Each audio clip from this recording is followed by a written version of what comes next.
Bonjour à tous. Donc, aujourd'hui, le thème de la conférence, c'est le Yuko Datotsu. Donc, n'hésitez pas à intervenir à tout moment pour poser des questions. Il y aura une partie théorique, une partie pratique. Le mieux, c'est de rester le micro fermé pour l'instant et puis de l'allumer juste pour poser la question.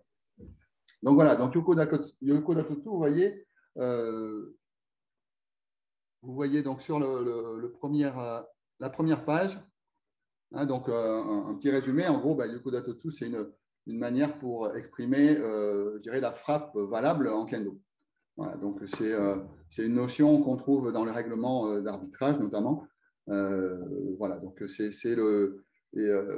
donc, voilà, c'est un petit peu le sujet. Donc, l'idée de cette conférence, c'était que vous repartiez avec une bonne idée, une vision claire de ce que peut être Yuko Datotsu, et surtout que vous puissiez le relier en tout cas votre appréciation que vous pouvez avoir. Donc, le Yuko Datotsu, ça peut s'apprécier quand on est arbitre, quand on est spectateur, mais aussi quand on est pratiquant soi-même, ses propres frappes ou les frappes de son partenaire. Voilà, pouvoir relier donc, tout ce qu'on va se dire à la conférence avec votre propre appréciation du Yuko Datotsu et surtout votre propre pratique reliée avec votre pratique de kendo et votre rapport avec le sabre en général. Donc voilà, donc le Yuko Datotsu, c'est cette frappe valable en kendo. Et effectivement, on peut toujours écouter certaines personnes qui nous disent, plutôt ultra-cartésiens, et qui nous disent, oui, voilà, on ne va pas en faire un plat, vous avez des bouts de bambou, vous frappez avec, super, mais en tout cas, vous ne risquez pas votre vie. Voilà, donc c'est vraiment un sport. Vu comme ça, quand on regarde cet aspect-là en se disant, on échange des coups avec un bout de bambou et voilà, donc c'est un sport comme un autre. Bon. Quand on regarde ne serait-ce que les règles de compétition, qui sont quand même des règles relatives au sport, déjà on voit que quand dans le premier article d'arbitrage, on parle de rapport au sabre, on se dit, bon, ok, effectivement, on a tous des sabres de bambou pour s'exprimer en compétition, mais à partir du moment où l'arbitre est censé relier ce qui se passe dans le combat avec le sabre japonais, donc on se dit qu'il y a peut-être autre chose. Voilà. Donc le Yuko Datotsu, ce n'est pas seulement une frappe valable de la bonne partie du sabre sur la bonne partie de l'armure, il y a autre chose. Donc voilà, c'est un petit peu le but de cette conférence et c'est ce qu'on va voir.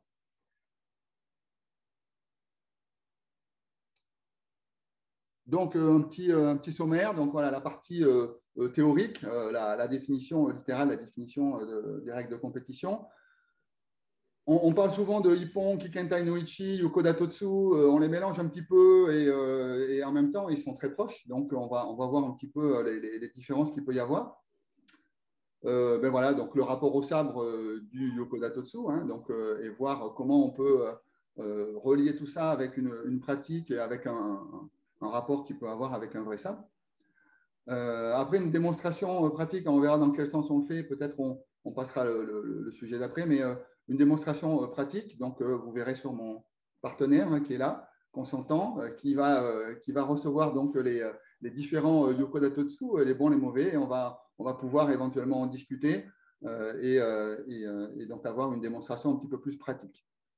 Après, d'autres notions du Yuko Datotsu qui sont un petit peu plus un petit peu plus délicates à appréhender, comme le Kime, le Zanshin, le Kikai, le Riai, tous ces aspects-là.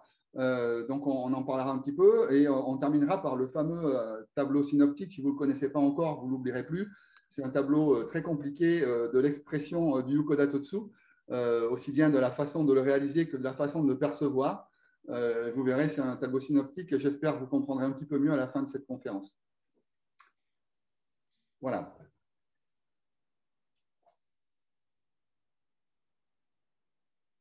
Donc, dans la définition littérale, donc voilà, quand on traduit littéralement du japonais, Yuko Datotsu, ça veut dire la frappe efficace, la frappe valable.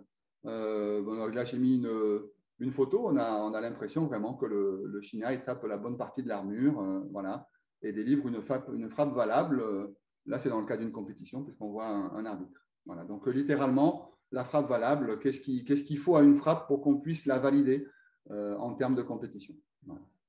Et donc, dans le règlement, le petit livre vert, vous voyez en bas à droite de l'écran, dans ce règlement d'arbitrage, donc, eh bien, lister l'ensemble des aspects qu'il faut prendre en considération pour pouvoir attribuer un Yoko Datotsu.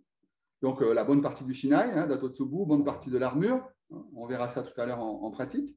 Le sens du tranchant, hein, Hasuji, on verra également, hein, bien orienter la lame.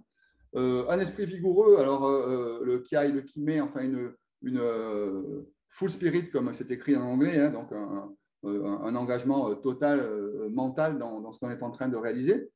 Une posture correcte et adaptée, hein, dans la traduction anglaise, il y a marqué correct posture, mais dans le règlement japonais, il n'y a pas écrit shisei, il y a écrit teksei, c'est un petit peu plus adapté, c'est une posture correcte, mais adaptée à la situation, hein, donc on en parlera aussi tout à l'heure, et le tout bien sûr suivi par le zanchin. Donc voilà la définition du Yoko Datotsu, c'est l'ensemble de ces éléments-là qui peuvent à un arbitre le faire attribuer un ippon.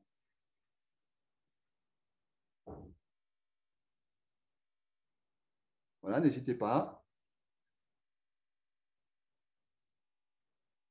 Donc voilà, Yuko Datotsu, Ippon, Kigentai no Ichi.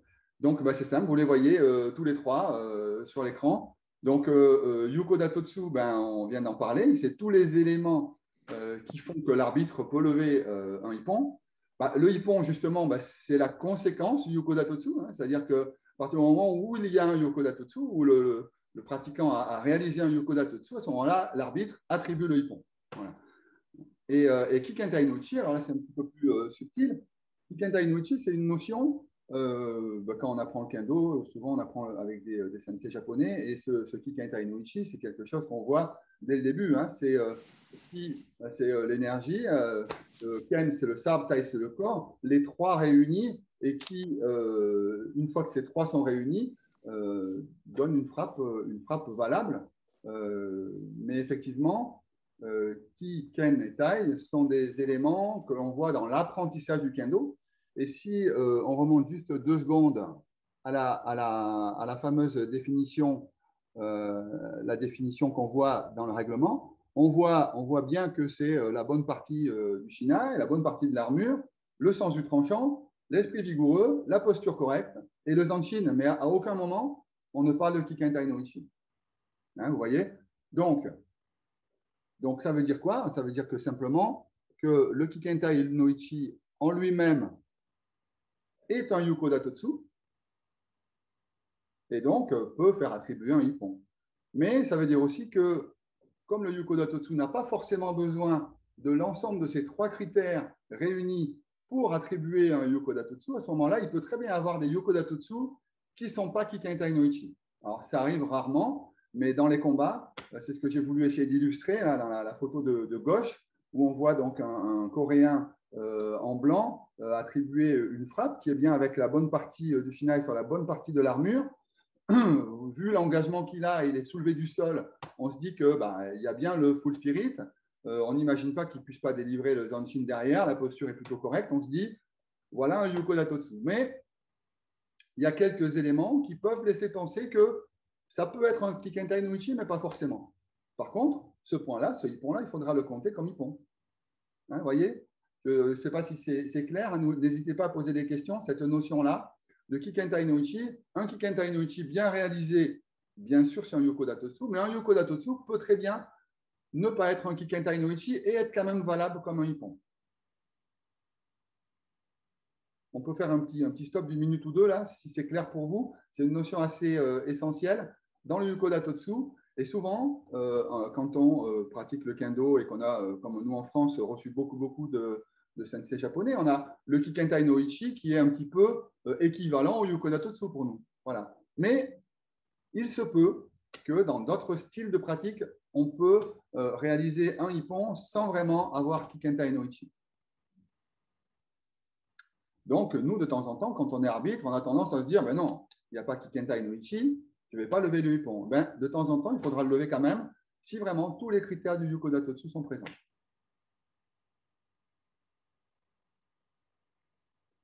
Est-ce que c'est clair pour tout le monde ou est-ce que quelqu'un a une question à poser sur cet aspect-là?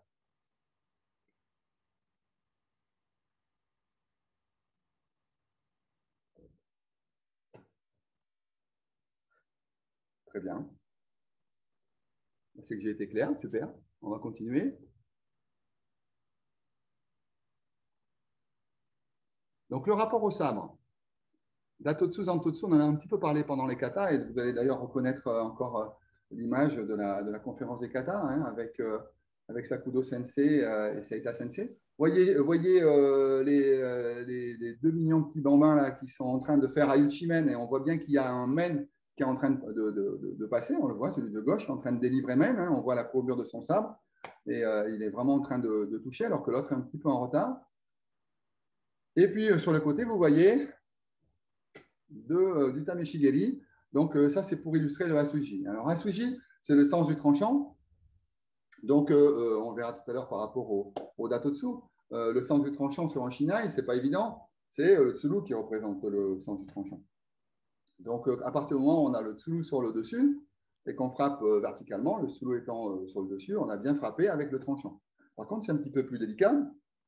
Quand on a des trajectoires de coupe, un petit peu en biais, hein, pour Sayumen, pour côté, pour dos, de bien voir et de bien positionner son Asuji, c'est vraiment pas évident. Et donc, ben, il va falloir orienter ses mains et que le Asuji, finalement, suive le sens des mains, le tranchant des mains et le tranchant du sabre. À partir du moment où on arrivait à apprendre la connexion du sabre et les mains, eh bien, on va pouvoir, rien qu'avec le tranchant des mains, orienter le tranchant de sa propre lame et pouvoir délivrer des frappes. Donc ça, c'est le Asuji. Datotsu, vous le voyez dans la photo avec les deux petits-enfants. Datotsu, c'est une frappe en poussant. Donc, c'est la grande majorité des frappes en kendo avec armure. Hein, ce sont des Datotsu. C'est pour ça qu'on dit Yuko Datotsu. Hein, c'est la frappe en poussant. Voilà. Donc, on le verra tout à l'heure pareil. La frappe en poussant, c'est-à-dire qu'il y a une coupe, mais effectivement, le fait de pousser les bras devant demande à ce qu'il y ait le corps qui poursuive pour pouvoir terminer la coupe. Voilà, on verra tout à l'heure qu'à partir du moment où on pousse les bras devant, si on retire les bras, à ce moment-là, on enlève la terminaison de la coupe et le Yoko Datotsu ne sera plus valable. Et puis sur la droite, on voit le Zantotsu, c'est une frappe plutôt avec un arc de cercle hein, au niveau du sabre. Hein, une frappe comme ça qui est une frappe en coupant. Et donc ça, on voit en kendo en armure, on le voit notamment pour le Gyakudo. Hein, pour le Gyakudo en reculant. On peut le voir aussi pour le Ikido en coupant. Il y a le Ikido qui frappe et le Ikido qui coupe. On verra la différence tout à l'heure. Et les deux peuvent être comptés Yoko Datotsu. Par contre, pour le Gyaku, hein, on verra plutôt uniquement la coupe qui est validée. Hein. Vous avez bien vu qu'en Gyakudo, uniquement des frappes ne suffisent pas à valider un Yoko Datotsu. Hein. À ce moment-là, il faut vraiment couper. Donc voilà, Asuji, Datotsu, hein, la frappe plutôt vers l'avant. Zantotsu, la frappe qui est un petit peu comme dans les katas, un petit peu comme en Iaido, hein, où c'est l'arc de cercle des bras et du sabre, plus la courbure de la lame qui fait que finalement ça coupe. Et donc bien sûr, avec un sabre droit comme le Shinai, il va falloir, pour le Gyakudo par exemple, tirer les mains pour bien signifier la coupe. Hein. Juste taper ne suffira pas. Pour bien que ça coupe et que le sabre arrive à dépasser, vraiment, il va falloir qu'on tire un petit peu les mains. Et c'est ce qui va donner ce mouvement-là, qui correspond finalement au mouvement d'arc de cercle dans une frappe Zantotsu. Voilà.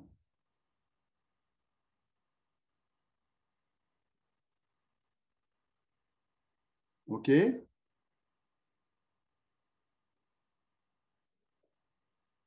Donc voilà pour la partie, le rapport au sabre. Donc, on va sauter la démo, on la verra après. Et on va adresser donc certaines notions. Hein, vous entendez parler de Mai, de Kime, de Kikai, de Liai, de Zanshin. Hein, donc, j'ai mis quelques photos pour illustrer. Zanshin, on va commencer par le plus habituel, hein, celui qu'on rencontre le plus souvent. Hein. Vous avez l'image de droite où on voit Sumi Sensei, Sato Sensei pendant les katas. Vous voyez le Ippon-me. Hein, donc le Zanshin non, c'est même le Gohonme, hein, le Zanshin en reculant de Jodan, de Sumi Sensei. Voilà, donc le Zanshin, c'est ce qui se passe après la frappe, hein, pour démontrer notre vigilance et notre capacité à pouvoir, si besoin était, remettre le couvert, je dirais, pour pouvoir remettre encore une fois sur le métier de l'ouvrage et faire une attaque complémentaire, et celle-ci décisive. Mais voilà, Zanshin, c'est ça, c'est arriver à démontrer cette capacité-là de vigilance et de disponibilité après une frappe. Voilà. Et le Zanshin commence principalement quasiment au moment de l'impact. Hein. Par exemple, on a le cas particulier de quand une personne fait dos et qu'elle tourne la tête comme ça, et donc le China, il frappe bien à l'endroit, mais la tête est tournée. Par définition, le Zanshin ne peut pas se réaliser valablement. Hein. Vous voyez bien le 7e kata, hein, où à aucun moment on ne perd le contact visuel avec son partenaire. Eh c'est pareil. Hein. Normalement, pour le Zanshin, il commence à l'impact. Hein. C'est pareil pour les côtés qui sont faits en tournant la tête comme ça. Ça ne doit pas compter puisque le Zanshin, finalement, commence au moment de l'impact. On doit être en capacité à voir exactement où on a frappé et à démontrer cette vigilance et cette capacité après la frappe. Voilà le Zanshin. Alors, l'IAI, on va prendre l'IAI, on le verra tout à l'heure. L'IAI, c'est la raison. Hein. L'IAI, c'est faire ce qu'on doit faire au moment où on doit le faire. En gros, c'est faire les bons choix. Hein. Faire les bons choix, choisir la bonne opportunité, choisir le bon moment, choisir la bonne technique, être opportun, être pertinent. Voilà. Hein. Voilà. Ça, c'est l'IAI. Kikai, c'est la chance. Donc, là, Kikai, c'est intéressant parce qu'on se dit Yuko Datotsu, on a donc bonne partie du Shinai, bonne partie de l'armure, la posture correcte, le full spirit, hein, donc l'esprit vigoureux, et le Azuchi, et fini par le Zanshin. On se dit, bah, si j'ai tout ça, c'est bon. Oui, mais imaginez la situation où tout est bon, hein, Kikentai, même Kitentai no Ichi, mais la personne qui attaque est bloquée par l'autre de façon totalement autoritaire, le bloque et l'empêche finalement que sa frappe soit validée. Et donc, il l'a bloqué pourquoi? Il l'a bloqué pourquoi? Parce que ce n'était pas le bon moment. L'attaque est arrivée à un moment donné où l'autre était vraiment en kamae. Il n'a pas eu besoin de se protéger, il l'a juste bloqué. Et à ce moment-là, il a annulé complètement sur le Yuko Datotsu. Alors que pourtant, il y avait bien tous les paramètres. Hein. Donc ça, c'est Kikai. C'est-à-dire que s'il y a l'opportunité, le Yuko Datotsu va pouvoir s'exprimer et être comptabilisé pour un hippon. Donc ça fait partie des sujets qui ne sont pas forcément écrits dans le règlement d'arbitrage, mais qu'on connaît par la pratique, hein, par la pratique du kendo ou du shiai. Hein. On sait très bien que quand on est bloqué au moment donné de notre attaque, même si on essaye quand même de délivrer les Zanshin, ça ne fonctionnera pas parce qu'il n'y avait pas l'opportunité. Voilà. Kikai, c'est ça, c'est l'opportunité. Il faut que l'opportunité soit présente. Et donc, vous le voyez notamment sur la partie de gauche. Vous voyez cette petite image, elle est un peu floue, je suis désolé, mais c'est des vidéos du Paris Taikai de 2000, je ne sais plus quelle année.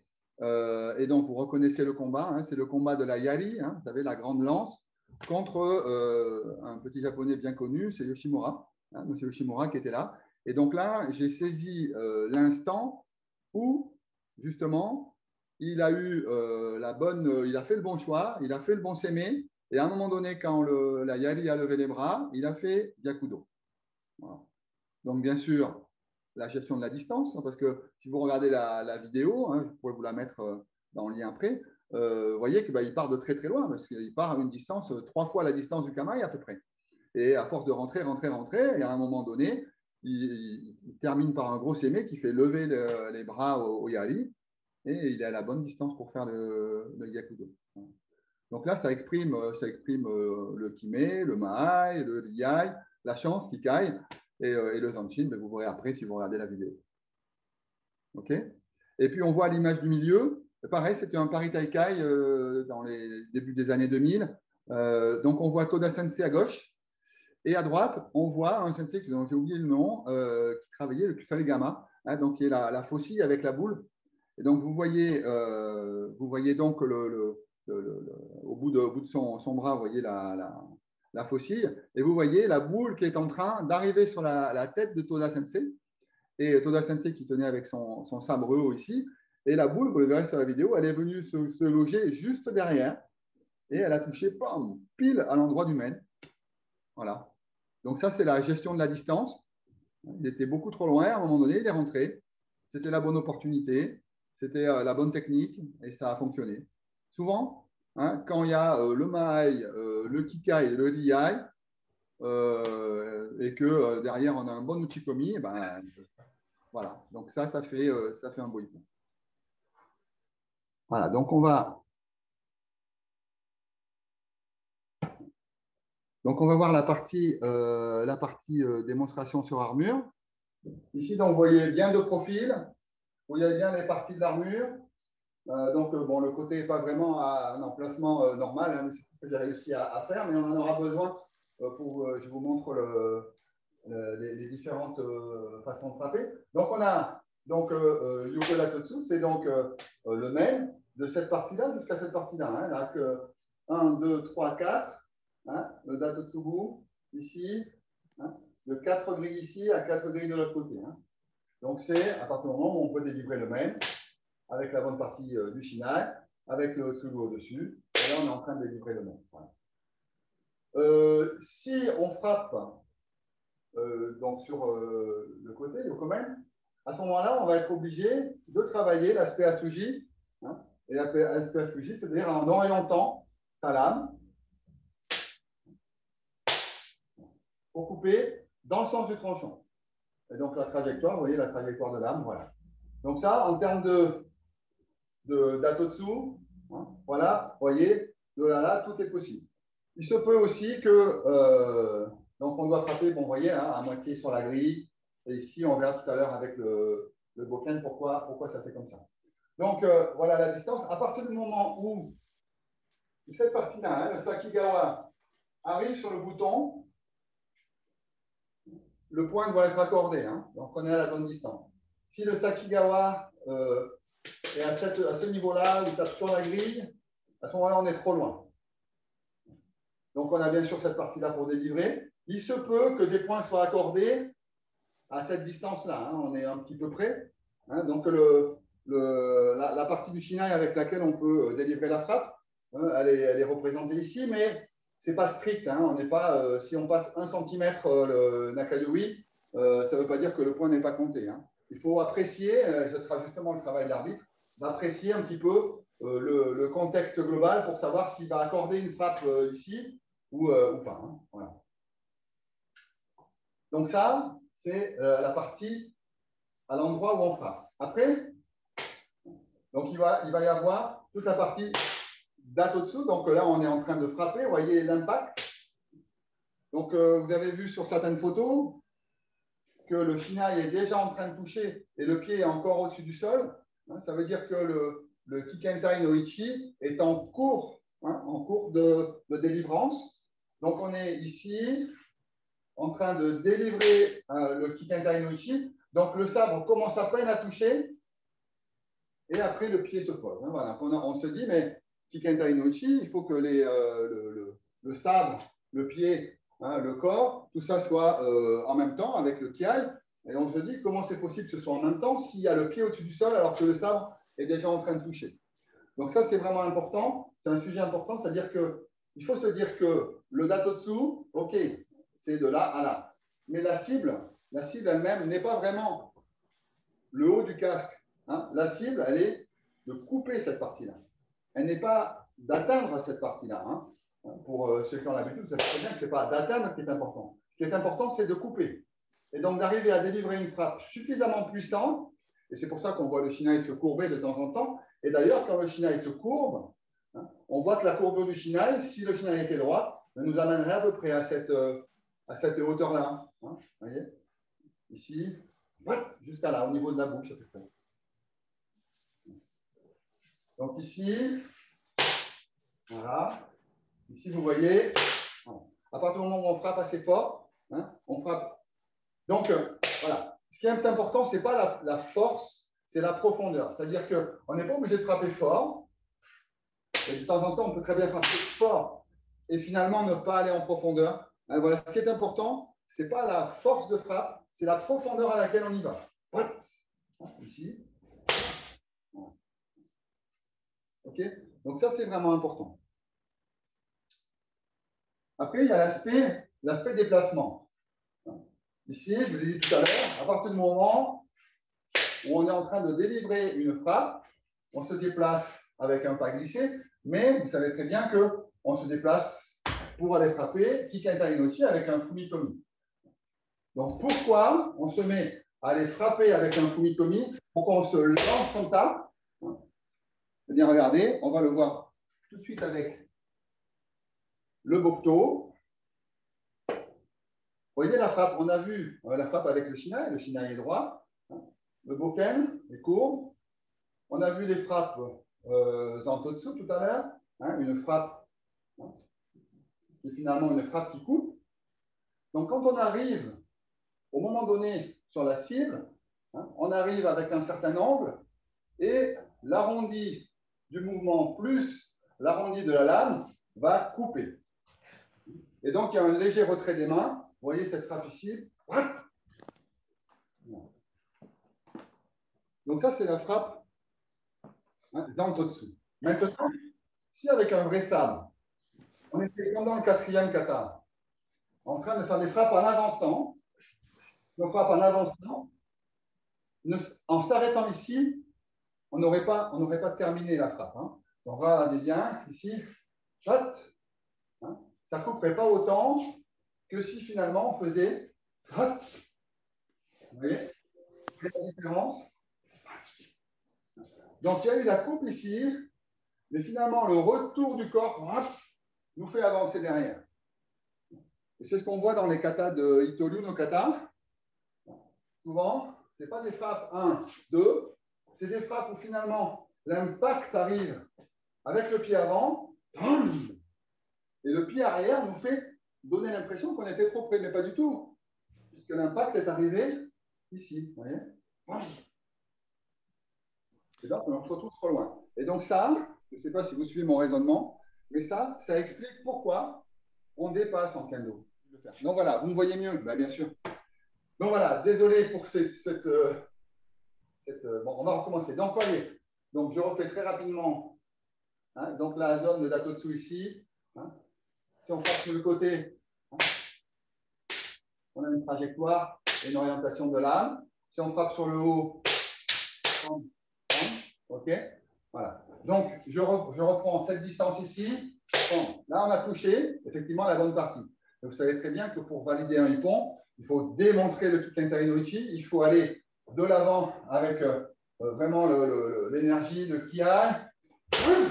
Et on continue après la frappe. Et donc, c'est ce que je voulais vous montrer. Je vais vous le remontrer avec le sabre. Ici, il y a la coupe Zantotsu, une coupe qui ressemble un peu à une coupe de yai, celle qu'on utilise au kata. Donc, il y a l'arrondi du sabre plus l'arrondi du mouvement. Et donc, tout ça fait que ça va couper simplement en restant sur place. Par contre, si on fait une coupe d'Atotsu en jetant les mains devant, comme dans le 4e kata, si on fait ça, on va, avec le sabre, on ne va pas couper suffisamment si on s'arrête ici. On n'aura pas suffisamment de puissance. Donc, ce qui va se passer, c'est comme je disais, c'est comme dans les katas de Ito-Ryu no kata. On va devoir, ici, sur le pied droit, on arrive à l'impact, et en ramenant le pied gauche, à ce moment-là, on va couper vraiment et traverser la coupe de ce qu'on veut couper, ici. Donc, on va se trouver, on va avoir l'impression qu'on est trop près, mais non, puisque finalement, l'impact a été délivré à ce moment-là, mais c'est simplement le ramener du corps. Et ça, c'est le principe de base qui fait que, en kendo, quand on lance une frappe, il faut poursuivre derrière pour justement terminer la coupe. Et ça, c'est l'exemple frappant. On a regardé cette attaque-là. À partir du moment où on délivre une frappe très fort, qu'on relève, qu'on replie les mains comme ça, on n'a pas la terminaison de la coupe. Et vous savez très bien que quand on replie les mains, même si le main est superbe, même si un arbitre qui a commencé à lever, il va vite descendre le drapeau. Vous voyez ce principe-là? Donc, Yoko Datotsu, c'est ça. C'est qu'il y a la frappe. Le rapport au sabre, c'est dans une frappe en avançant, finalement, c'est de continuer derrière. C'est ça qui va terminer la coupe. OK? Donc, voilà pour Men. Qu'est-ce que je voulais dire d'autre pour Men? Donc, je pense que c'est pas mal. C'est ça. Sur côté, alors côté, hein, vous savez, dans le deuxième kata, on demande de couper juste en dessous. Hein, donc côté, on n'a pas besoin de couper jusqu'en bas pour couper le poignet. Couper juste en dessous du niveau du poignet, ça suffit. Donc c'est une frappe un petit peu plus avec le snap ici, qui peut être réalisée uniquement avec les poignets. Par contre, en termes de coupe, effectivement, c'est plus facile de couper, je dirais, un poignet uniquement avec les poignets, justement, que finalement de livrer un main. Et donc, le main, il y a cet engagement-là. Le côté, on peut trouver de temps en temps des côtés qui font hippon en restant un petit peu plus sur place, du genre comme ça. Hein, donc, on a moins ce besoin-là de traverser pour terminer la coupe, puisqu'on arrive à délivrer, rien qu'avec les mains, une coupe suffisamment profonde pour couper l'ensemble du poignet. OK? Donc, ça, c'est la coupe Zantotsu, la coupe en avançant. Donc, pour main, quand on délivre une frappe en armure, on ne va pas pouvoir délivrer une frappe en continuant en avançant et en tirant les mains vers l'arrière. Hein. Donc, vous comprenez bien l'idée du main. Du main, on va pouvoir frapper uniquement en datotsu, c'est-à-dire en allant vers l'avant. OK? Donc, pour côté, on se dit, on a l'habitude, c'est pareil. On va vers l'avant, et effectivement, on peut démontrer par notre avancée de corps qu'on termine bien la coupe. OK? Par contre, il se peut aussi qu'on tombe sur des partenaires qui peuvent avoir des gardes un peu exotiques, comme Nito ou Jonan. Mais Nito, par exemple. Voilà. Donc, avec des positions un petit peu comme ça, et se retrouver avec le poignet ici, voilà, qu'on peut accéder ici, ou le poignet ici. Donc, il y a toujours, bien sûr, des frappes en datotsu qui sont valables, mais dans l'idée, et là, c'est vraiment un point de vue personnel que je vous partage, si un jour, je voyais quelqu'un qui arrive un petit peu près comme ça et qui repart couper, en coupant comme ça, dans l'idée, dans mon rapport au sabre que j'ai, si bien sûr il a frappé avec la bonne partie du sabre, sur la bonne partie de l'armure, mais qu'il a délivré en reculant une frappe en Zantotsu, comme on pourrait délivrer en Gyakudo, eh bien, sur le côté, ça ne me dérangerait pas de comptabiliser ce point. Vous voyez? Alors, ce n'est pas forcément des choses qu'on voit souvent, hein, mais dans l'idée, surtout sur des gardes où les poignets sont un peu hauts, sur les gardes où les poignets sont en bas, ça fait un petit peu bizarre de descendre plus bas comme ça. Hein. Mais sur des gardes qui sont ici, reculer sur quelqu'un qui est en Ito, arriver à avancer et reculer en coupant son poignet comme ça, si c'est vraiment bien fait, bien coupé, je dis pourquoi pas. Pourquoi pas attribuer un yoko datotsu là-dessus. Voilà, on n'en verra pas tous les jours, hein, mais voilà, déjà il faut le Nito et puis il faut la personne en capacité à faire cette coupe comme ça. Donc pour côté, c'est assez simple. Vous savez très bien qu'on ne frappe que sur cette partie-là, hein, le point, hein, le kobushi. Hein, on est censé ne pas attribuer le hippon si ça tape le point. Par contre, si ça tape le point, mais que ça tape en même temps, je ne sais pas si vous voyez, oui, le point et aussi le poignet, ben ça se peut que ça compte. Par contre, ce qui est vraiment important, c'est que la frappe soit le plus possible perpendiculaire. Si c'est dans le même sens que le poignet, hein, dans le rapport au sabre, ok, ça va toucher la bonne partie. Mais avec un vrai sabre, ben, éventuellement, vous entaillerez, mais vous ne couperez pas vraiment, vous ne sectionnerez pas vraiment le poignet. Vous voyez, pour le sectionner, il faut un minimum d'angle. Hein, vous voyez, voilà, comme ça. Si on est dans le même sens, ben, le sabre risque de ripper, vous voyez, et il ne va pas vraiment couper net. Hein. Donc, c'est pour ça aussi qu'on attend une certaine perpendicularité, hein, du sabre sur le côté pour pouvoir accorder le yoko datotsu, le hippon. OK? Voilà pour côté. Pour dos, bien pour dos, c'est assez simple. On a une partie ici.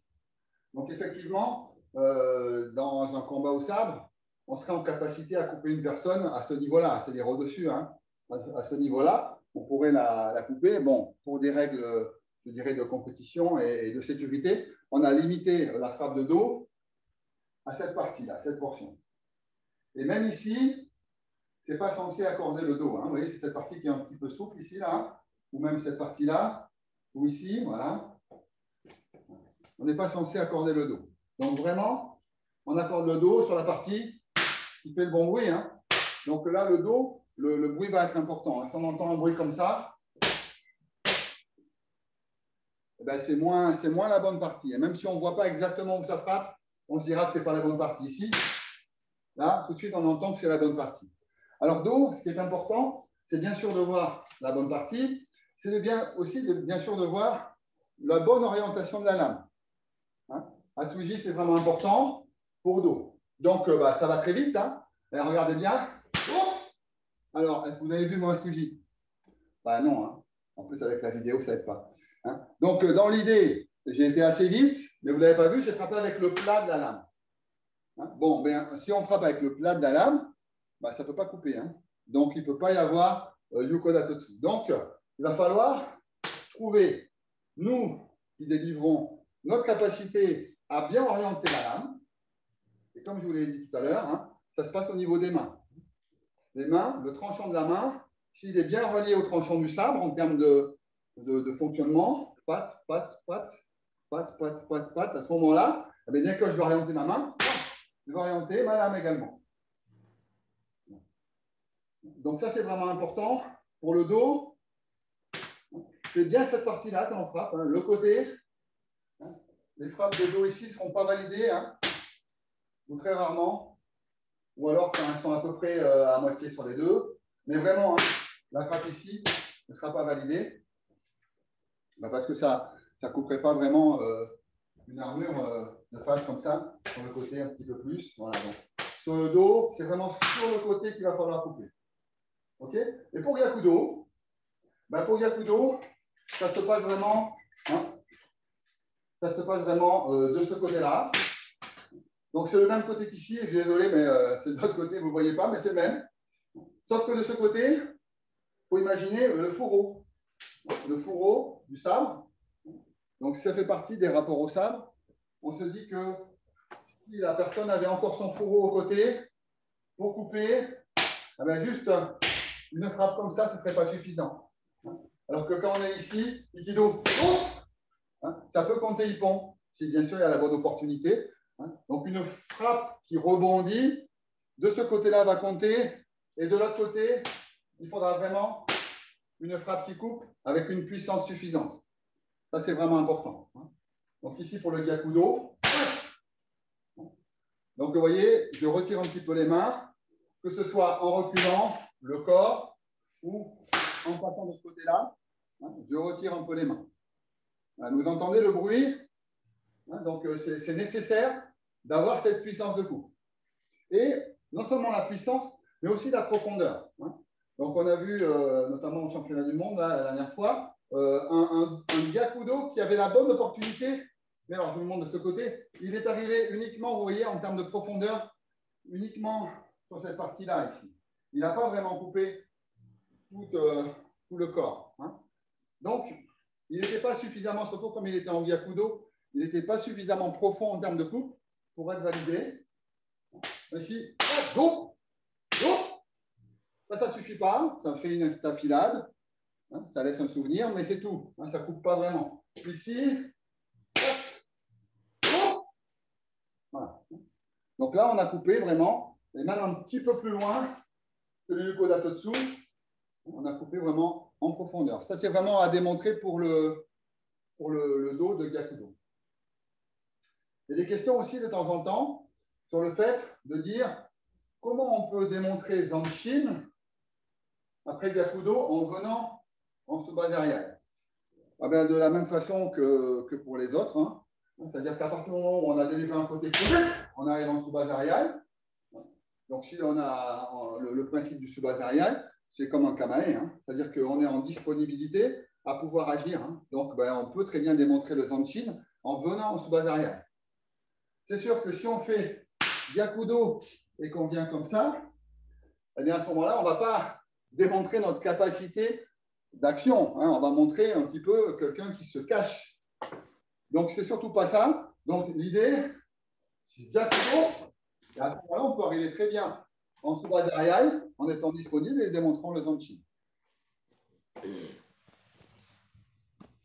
Donc, voilà pour le dos. Hein, donc, le Gyakudo, un peu plus de puissance, un peu plus de profondeur de coupe, on attendra. Hein, et à délivrer. Et du côté gauche, à ce moment-là, un dos ici pourrait suffire. Et de ce côté-là, un petit peu plus. Voilà. OK? Est-ce que c'est clair pour ça? Il va rester le Tsuki. Le Tsuki, vous êtes de profil, vous n'allez pas voir grand-chose. Vous allez juste le voir bouger un petit peu. Hein, mais dans l'idée, voilà. Dans l'idée, c'est toute la languette ici, hein, avec la pointe. Sur le derrière, comme ça ne doit pas être comptabilisé. Vraiment sur la languette. Donc, le principe du Tsuki, c'est d'arriver suffisamment à une main ou à deux mains, suffisamment profond pour pouvoir délivrer suffisamment de puissance. Donc, on va dire qu'il faut arriver à, si on rate le Tsuki, il faut au moins dépasser de la longueur du Datotsubu. Hein. Et donc, si on ne rate pas, on doit avoir cette capacité à traverser. OK? Voilà. Donc, ça, c'est vraiment important. Et puis après, démontrer le Zanchin ou en reculant ou en avançant, mais c'est plutôt en reculant, ou alors c'est l'autre qui recule. Hein. OK? Donc, voilà pour les démonstrations du Yoko Datotsu. Un petit revival pour les anciens qui faisaient du Shiai au siècle dernier. À une époque, ceux qui faisaient Jodan, on avait le droit de leur faire un Tsuki au Mune. De faire un Tsuki au Mune ici, et ça comptait Ippon. Voilà. Et ils se sont aperçus que c'était peut-être un petit peu trop facile. Et donc, ils ont limité la règle uniquement au Tsuki, de Mune.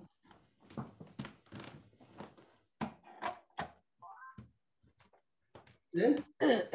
Donc, je suis avec mon collègue là. Est-ce que vous avez des questions ou des interrogations sur telle ou telle façon de délivrer tel ou tel type de Yoko Datotsu?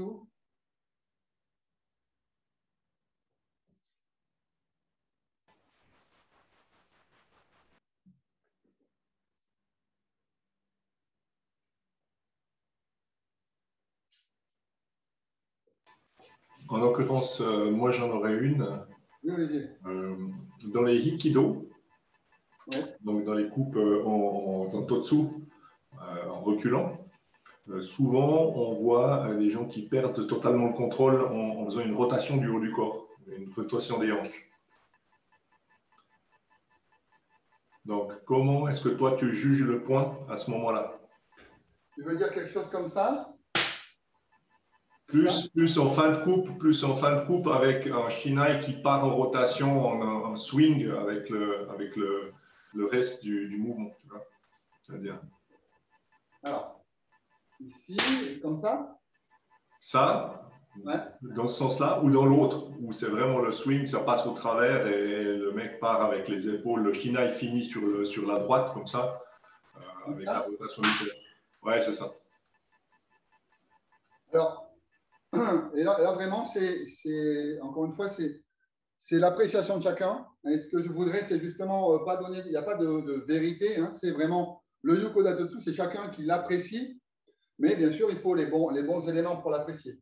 Donc, déjà, ce qu'il faut regarder, c'est s'il a coupé déjà avec la lame bien orientée, hein, et sur la bonne partie. Bon. Une fois que ça c'est fait, il faut essayer de voir si son attitude démontre son engagement là. Hein, cet engagement là. Et puis, après, s'il est en capacité à délivrer un Zanchin. Hein, ce que je disais, hein, si par exemple il fait comme ça et qu'il s'en va en marche arrière, par définition, il ne fait pas Zanchin. Hein, par définition. Bien qu'on ait vu quelque chose comme ça, et la personne qui revient, Et à ce moment-là, le point lui a été accordé. On a vu, c'était une vidéo qui a fait le buzz sur Internet il y a quelques temps, où on voyait c'était un gyaku. C'est un gyaku, il était tourné comme ça et il était revenu après. Et on se disait qu'il avait perdu le zanchin. Bon, ça se discute, mais encore une fois, c'est une appréciation de chacun.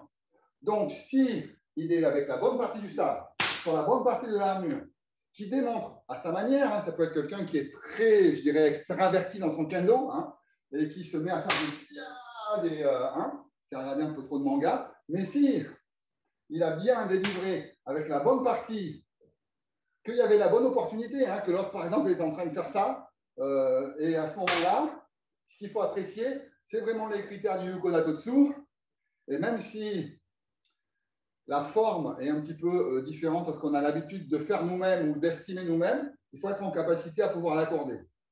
Mais quelqu'un qui est un peu en vrac, je dirais, en général, il y a des grandes chances qu'il ne frappe pas bien avec le tranchant. Voilà. En général, comme c'est des techniques difficiles, la personne qui arrive vraiment à délivrer la bonne distance avec le tranchant sur la bonne partie de l'armure, en général, a suffisamment de background, je dirais, pour gérer son zanchin derrière.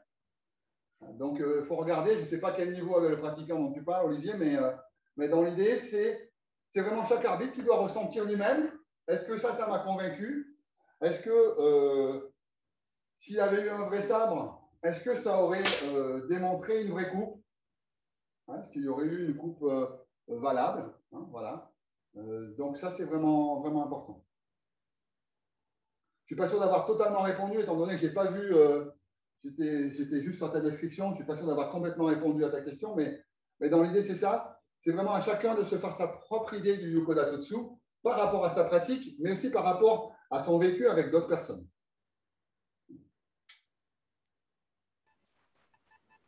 OK?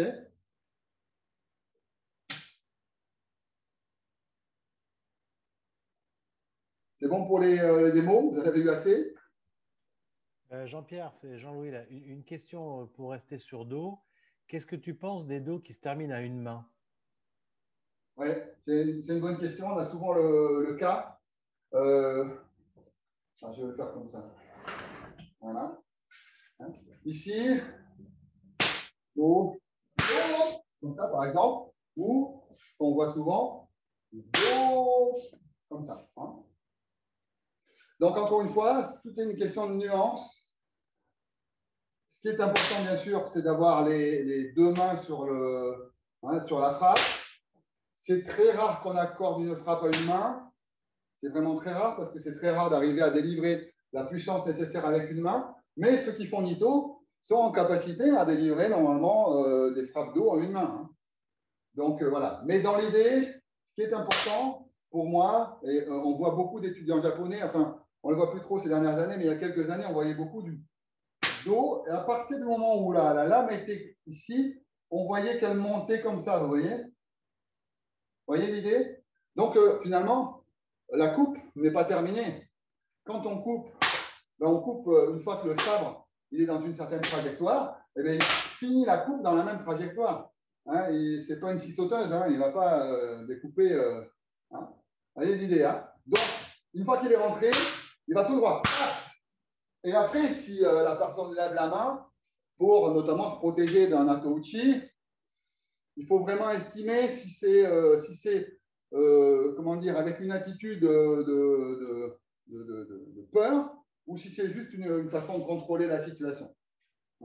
Donc là, c'est vraiment l'appréciation. Par contre, ce qui est important, c'est que la coupe soit bien délivrée avec la bonne partie, avec le sens du tranchant, qu'elle soit suffisamment développée avant de pouvoir éventuellement lâcher une main.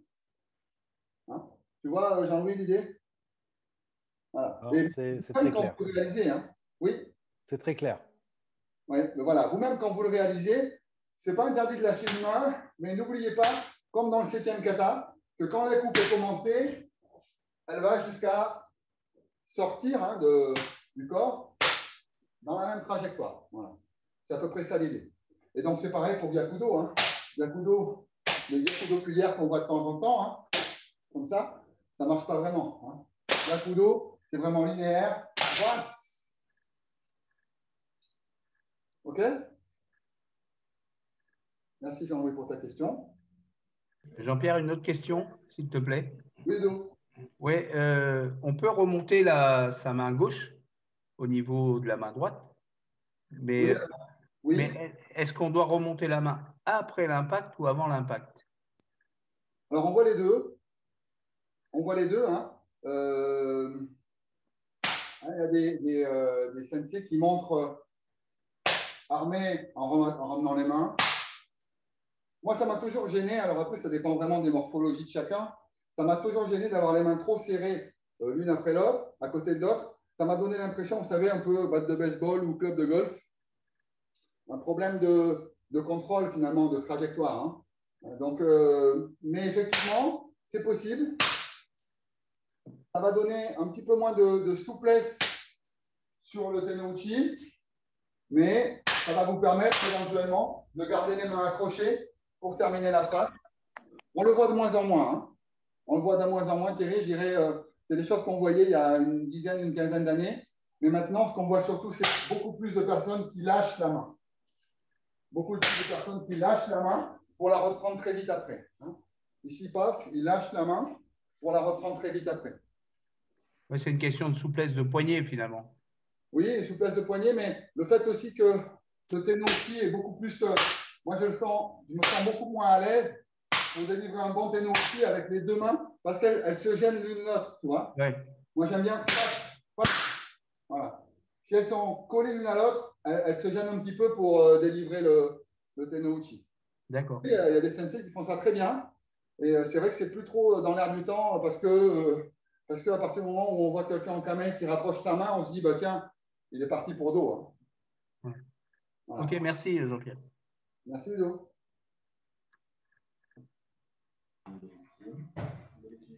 Jean-Pierre, Oui. j'avais une question sur le Yakudo. Je suis quand même assez sceptique parce que je m'entraîne à faire de la coupe et passer à travers une saya et ensuite arriver à placer un Yakudo, ça me paraît quand même assez difficile. Déjà que Do en compétition est rarement compté, je pense que Yakudo, c'est pire. C'est vrai. Yakudo, c'est un petit peu moins facile à compter, mais on le voit de plus en plus. Pourquoi? Parce qu'il y a de plus en plus de personnes qui se protègent comme ça, et ce qui donne vraiment l'opportunité pour le Yakudo. Effectivement, cette notion de couper ou pas la saya, en tout cas, on tient compte du fait qu'il y ait la saya pour exiger une frappe beaucoup plus puissante. Alors, est-ce que ça la coupe ou est-ce que ça la coupe pas? Mais en tout cas, ça tient compte. Et comme dans le premier cas. J'ai jamais essayé de couper une saya. Je pense que c'est un peu cher l'exercice. Mais l'idée, c'est on tient compte du fait qu'il y a la saya pour exiger quelque chose de plus puissant du côté Yakudo. D'accord. Tu verras quand je t'en fais, tu verras la différence. Excusez-moi, est-ce que Chiff veut couper son micro? Ah, je viens juste de poser. Ah, c'était bien lui qui nous faisait le bruit d'ambiance. OK. Super. Donc voilà, effectivement, on tient compte de la saya. Alors, est-ce que ça la coupe, est-ce que ça la coupe pas? Je ne suis pas allé voir. Hein. Mais dans l'idée, le rapport au sable, c'est de se dire, de ce côté-là, il y a la saya. Donc, on ne tolérera pas une petite frappe légère. Il va falloir de la profondeur et de la puissance. OK, merci. Okay. Merci, Gilles. Donc voilà, n'hésitez pas, il y aura peut-être des questions après. Je voulais juste vous montrer le petit... Je vais me remettre en mode présentation. Je voulais vous montrer le schéma.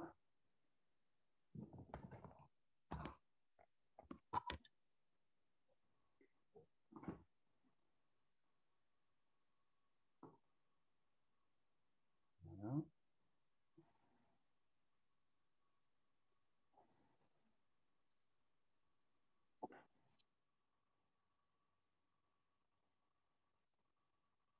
Allez, on va y arriver.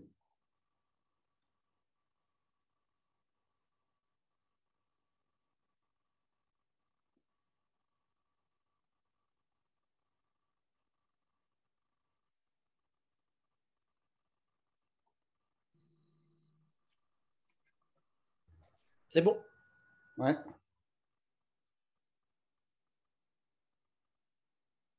Voilà. Donc celui-là, on l'a vu. Voilà. Bon. Donc vous avez tout compris, hein, mais tout ce que je vous ai dit avant, c'est tout clair pour vous. Donc voilà. Donc je vous le refais. Donc ici, vous avez donc, je ne sais pas si vous voyez ma souris bouger. Ouais, vous voyez? C'est bon. Ouais. OK. Donc là, vous voyez, donc ça, c'est du code Atutsu compliqué, enfin complet, je dirais. Le RIA ici, hein, donc c'est la décision qui va faire que la coupe va être correcte. Pour qu'elle soit correcte, effectivement, ça tiendra compte du mail, donc de la distance, Kikai, la chance, hein, de l'engagement du corps, de la bonne utilisation des mains, donc tout ce qui est tenouchi, voilà, tous ces aspects-là. Il y a bien sûr tous les requisites que vous voyez ici, c'est en anglais, hein, j'ai chopé ça à mon pote Georges sur Kenshi 24/7. Donc voilà, donc vous voyez ici toute la partie posture, le full spirit, hein, donc le kiai, toute la partie bonne frappe avec la bonne partie de l'armure, tout ce qu'on s'est dit tout à l'heure, avec l'orientation de la lame, qui est ici. Hein, voilà. Donc en gros, il va vous falloir tout ce qu'on demande pour le Yoko Datutsu, plus la bonne distance, la bonne opportunité, l'engagement du corps, le tenouchi, tout ce qui va bien. Hein. Et puis bien sûr, le zanshin avec le retour en garde à la fin. Voilà, avec la posture et être prêt à une éventualité d'attaque. Voilà.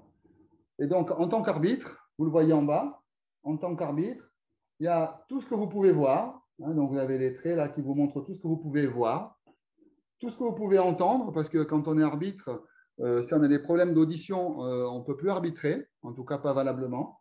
On doit se servir de son audition. Je vous l'ai montré tout à l'heure pour le dos, mais c'est valable aussi pour le main, c'est valable aussi pour le côté. Hein. Vous savez que une frappe sur le poing ne donne pas le même bruit qu'une frappe sur le gantelet ou une frappe sur carrément ou le coude ou l'avant-bras. Hein. Donc, vraiment, le bruit va vous donner des indications. Et puis, bien sûr, tout ça, je dirais, lié à votre expérience de pratiquant qui, avec ce que vous entendez, ce que vous voyez et votre expérience, tout ça, ça va vous faire apprécier le Yoko Datotsu.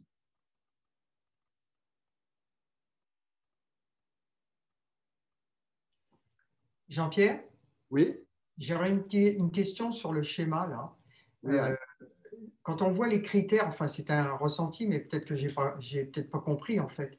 Quand on voit les critères, ils sont extrêmement précis, que ce soit la posture, la position des mains, la position du shinai, etc. Et dedans, il y a la chance. Alors, chance, c'est l'opportunité. Hein. Ah, c'est l'opportunité, d'accord. L'opportunité, c'est en anglais, hein, c'est l'opportunité, c'est kikai. C'est ce que je dis tout à l'heure. Si ce n'est pas le bon moment et que vous êtes bloqué en dessous de qui, vous avez beau avoir tous les autres critères, vous êtes fait bloquer, votre point ne sera pas valable. D'accord, ok. C'est un faux ami, parce que là, je n'avais pas suivi. Je trouvais ça bizarre quand même. Ah ouais, c'est l'opportunité. Ok, merci Jean-Pierre. Si ça peut intéresser des gens, je me suis amusé à le traduire en français, ce diagramme. Ah ben écoute, oui, envoie-le-moi, puis je le publierai en même temps que le compte-rendu de cette conférence. Je te remercie. Ça marche.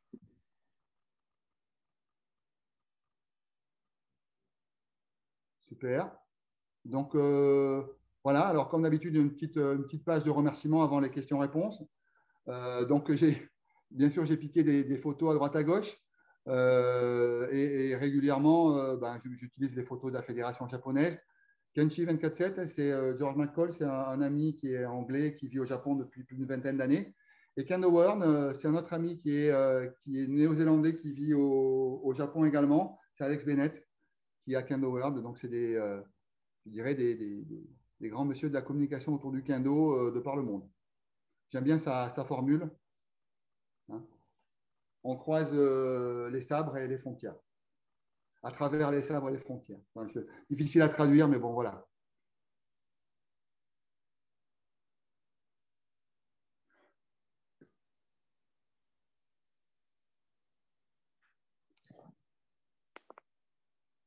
Donc voilà, donc là on a une session de questions-réponses sur les sujets autour du Yoko Datotsu. Voilà la conférence, j'ai fait un petit peu le tour du sujet.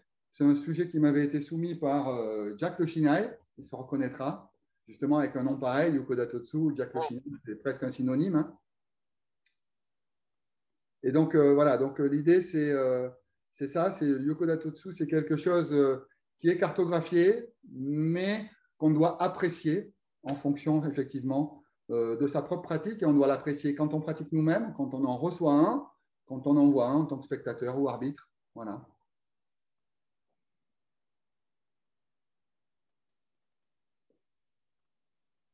Est-ce que vous avez des questions? J'ai une question, je ne sais pas si vous m'entendez bien. Oui, on t'entend bien. Bonjour tout le monde, je vous appelle des Caraïbes, alors je vous envoie un peu de soleil. Ah, c'est bien, beaucoup. J'ai une question en tant qu'arbitre. En fait, c'est ma question a peut-être deux volets. Un premier volet, c'est en tant qu'arbitre, on se fait souvent dire, bon, quand vous arbitrez des enfants ou ben des débutants, soyez pas trop stricts, abaissez un peu les standards de Yoko Datotsu. Je vous vois hocher la tête, j'imagine que c'est accepté, acceptable. Je hoche la tête parce que je comprends ce que tu me dis. Ah, merci. Même avec mon accent québécois, c'est bon. Exact. Alors, c'est le premier volet de ma question, c'est bon, qu'est-ce que vous pensez de ça et à quel niveau on se dit, bon, on ne va pas trop abaisser les standards, on va garder ça élevé. C'est quoi? C'est Yudansha, c'est Q, c'est à quel niveau? Alors, je pense que c'est à tous les niveaux, à partir du moment où les deux combattants eux-mêmes n'ont pas cette capacité à délivrer, même si on attendait 10 minutes ou 20 minutes, un Yoko Datotsu correct, parce qu'ils n'ont pas encore le niveau. Alors, ça peut être des enfants, mais ça peut être aussi des Q. Et donc, pour moi, abaisser le niveau du Yoko Datotsu, le niveau d'exigence, c'est un peu comme ça qu'on peut le dire, hein, mais dans l'idée, il faut essayer d'arriver à conserver le principe de base du Yoko Datotsu et être un petit peu plus, je dirais, arrangeant sur certains aspects. Mais tout en ayant, et surtout pour les enfants, ou même pour les Q, cette idée-là de se dire, si je lui accorde ce Yoko Datotsu-là, est-ce que ça ne va pas l'amener sur un chemin qui va l'amener à l'échec dans sa pratique, s'il croit que c'est comme ça qu'il faut pratiquer le kendo? Donc, on prend un exemple. Si par exemple, il y a tout qui va bien, sauf que le Shinai n'a pas touché la bonne partie de l'armure. Mais il y avait tout. Il y avait le Kikentai, le Kia, il y avait tout, mais le Shinai, il a tapé à côté. Bon, eh bien, on aurait tendance de croire, si on compte ce type de points-là, que ça peut compter quand même, même si ça touche à côté. Donc, il faut se poser la question de se dire, bon, on va quand même attendre que ça touche avec la bonne partie du Shinai sur la bonne partie de l'armure, surtout pour les enfants. Déjà, pour que celui qui délivre la frappe ne se fourvoie pas sur sa réussite et que celui qui finalement reçoit la frappe ne soit pas trop déçu et n'ait pas l'impression de s'être fait voler non plus. Vous voyez? Est-ce que ça répond à ta question à peu près? Absolument, merci. Voilà. Si je peux me permettre, j'ai un deuxième volet de la question. Si vous pouvez remettre le graphique que vous aviez à la dernière page, là, Oui. Les composants nécessaires et Oui. Donc, c'est divisé entre les composants nécessaires et je me souviens plus c'est quoi l'autre terme là, nécessaire ou bien. Alors, il y a ceux qu'on entend. Ouais. Voilà. Non, donc requisite, donc requis et component, c'est bien bon à avoir. C'est comme ça que j'ai interprété la première fois que j'ai vu ce graphique-là. Donc, ceux dont on entend parler tout le temps, c'est Datotsubu, Datotsubui, etc., etc. Mais ce que vous avez introduit aujourd'hui, Maai, Liai, Kikai, bon, tout ça, est-ce que c'est quelque chose qui est moins nécessaire ou est nécessaire à un niveau plus élevé en tant qu'arbitre? Ou est-ce que tout le monde doit avoir quand même ces composants-là à un même degré dans l'exécution de Yoko Datotsu? Ouais, c'est une bonne question. Effectivement, dans ce qui est requis, donc à droite, hein, vous voyez les réquisites, ce sont ce qui est écrit dans le règlement d'arbitrage. Et ce qu'on voit à gauche, ce sont je dirais des paramètres qui viennent s'ajouter et qui relève plus de la compréhension de notre propre pratique et de la pratique du kendo en général, ou même de l'art du sabre en général, de se dire que bon, ben, si ce n'est pas la bonne opportunité et qu'on a beau délivrer une frappe, en même temps on s'empale sur son sabre, on se dit qu'il n'y a pas de gagnant. Donc on ne peut pas accorder ce point-là. Donc c'est plus ces éléments-là, on en tient compte en fonction de notre propre compréhension de la pratique. Et effectivement, de temps en temps, s'il n'y a pas une vraie opportunité, mais que, je dirais, le blocage Hanzuki est un peu timoré par rapport à une forte attaque, et qu'effectivement, il est bloqué, mais l'attaque prend un petit peu l'ascendant en termes de kiai et en termes c'est ça, de charisme, je dirais, cette attaque-là, elle prend un peu l'ascendant, même si elle est bloquée. On sent qu'elle prend quand même l'ascendant. Il se peut quand même qu'on donne le point. Donc, les prérequisites sont des choses, je dirais, sine qua non. Et les composants, c'est vraiment à l'appréciation de chacun, en fonction du contexte. Ça peut être justement ces éléments-là qu'on va pouvoir éventuellement diminuer en termes d'exigence si on veut favoriser le développement des pratiquants, des nouveaux pratiquants à réussir des points. Voilà. Est-ce que ça répond à peu près à ta question? Oui, merci, parfaitement. Super, merci à toi.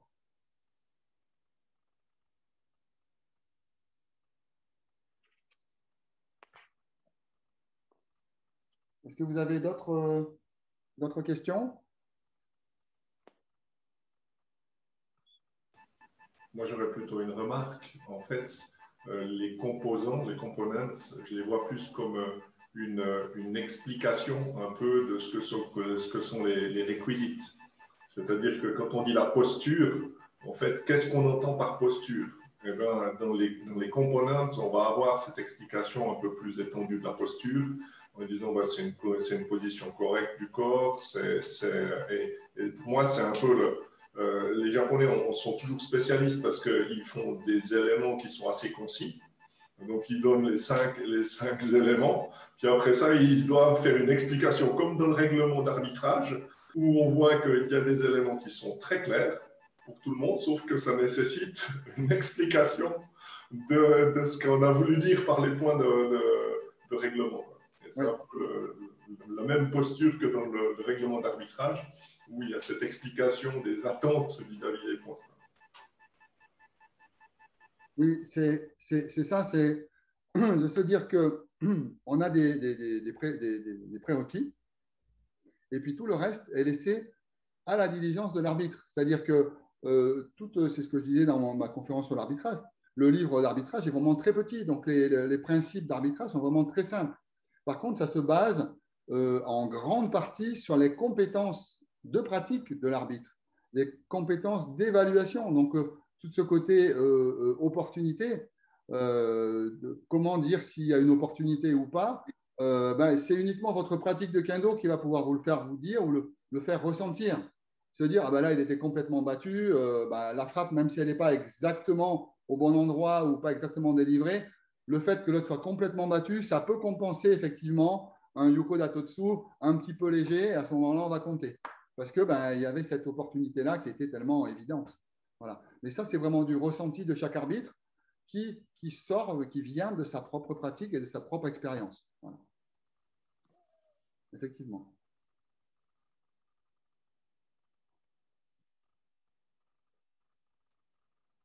Merci à vous, sauf si vous avez d'autres questions. Jean-Pierre, juste une autre question. Quand on regarde un certain nombre de combats, parfois, je parle des champions du monde, par exemple, et les frappes, parfois, surtout se romaines, arrivent quasiment en même temps. Enfin, voire, il n'y a pas beaucoup d'écart entre les deux frappes. Et on peut se poser la question de savoir, effectivement, il y a, comme tu disais, le niveau des arbitres. Mais qu'est-ce qui fait le choix, en fait, quand il y a très, très peu d'écart? Ça reste quand même une intime conviction. Alors, oui, alors pour répondre, avant de répondre, je ferai référence à une vidéo qui est très connue entre Takanabe et Teramoto en finale du championnat du Japon il y a peut-être une quinzaine d'années. Une quinzaine d'années, oui, c'est ça. Voilà, avec une vidéo au millième de seconde. Oui. et avec des arbitres qui, cette fois-ci, étaient d'accord avec la vidéo tous les trois. Hein, donc, il y a eu vraiment il y a eu 19 millièmes de seconde entre les deux frappes qui se sont touchées, hein, mais il y en a une qui a touché un petit peu avant. Et ce n'est pas évident, hein, c'est pratiquement ce qu'il y a de plus difficile à juger, hein, les deux frappes en main en même temps.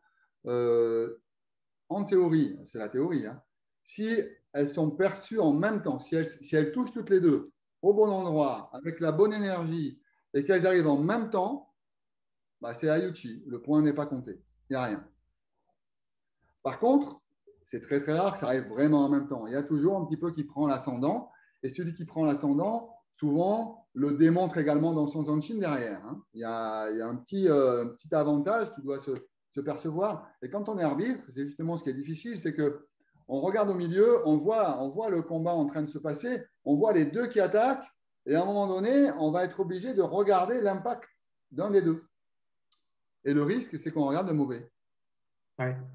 Hein, et donc, pour savoir si ça a bien touché, parce qu'on voit aussi pas mal d'Ayushi-men où on entend BOM comme ça, et quand on regarde au ralenti, eh bien, ça a touché sur les mains, hein, sur les mains de l'autre, et ça n'a pas touché sur la tête. Donc ça arrive. Mais donc, si on a envie de vraiment voir, on va être obligé au dernier moment d'en choisir un des deux, en espérant que c'est.